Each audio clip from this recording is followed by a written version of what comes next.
YouTube দেখে আঙুর চাষ মাত্র ৯ মাসে ১ বিঘা জমিতে ফলিয়েছে ৯ লাখ টাকার আঙুর। সাধারণত আঙুর চাষের কথা শুনলেই আমাদের চোখে ভেসে ওঠে বিদেশের বড় বড় বাগান, কিন্তু সেই চেনা ধারণা বদলে দিয়ে দেশের মাটিতেই অসম্ভবকে সম্ভব করেছেন নাটোরের সিংড়ার এক স্কুল শিক্ষক। নাটোরের সিংড়া উপজেলার বাহাদুরপুর গ্রামের কৃষি শিক্ষক আব্দুল আজিজ। ছাত্র জীবন থেকেই কৃষির প্রতি অন্যরকম ভালোবাসা ছিল তার।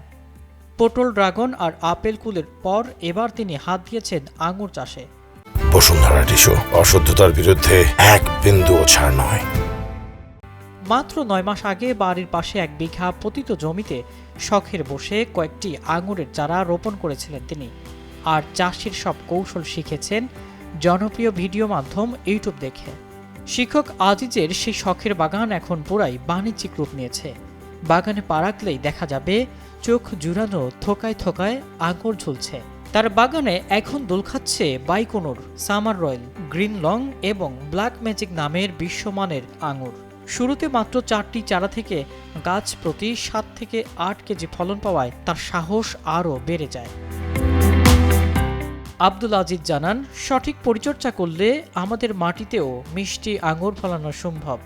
বাজার ঠিকঠাক থাকলে এবার এই বাগান থেকে প্রায় ৯ লাখ টাকার আঙুর বিক্রি করার আশা করছেন তিনি। আমার ৯ মাসে যে ফলনটা আসছে অন্যান্য কৃষির তুলনায় আমি খুব দ্রুত সময় এই ফলটা পেলাম বলে আমি মনে করি।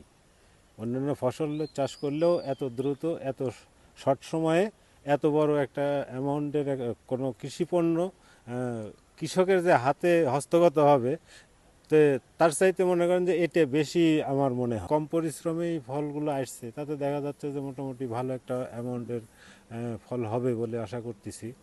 তো তাতে যে পরিশ্রম এবং যে ব্যয়টা হয়েছে তার সাথে আমি লাভবান হব বলে মনে করতেছি। আর এই অভাবনীয় সাফল্য দেখতে প্রতিদিনই তার বাগানে ভিড় করছেন শত শত উৎসুক মানুষ ও স্থানীয় চাষিরা।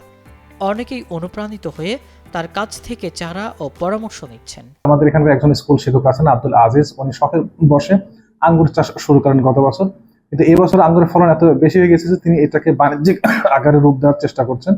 পাশাপাশি আশেপাশের মানুষজন আঙ্গুর বাগানটা দেখে তারা নতুন স্বপ্ন বুনছেন যাতে তারাও এই আঙ্গুর চাষটা করতে পারেন।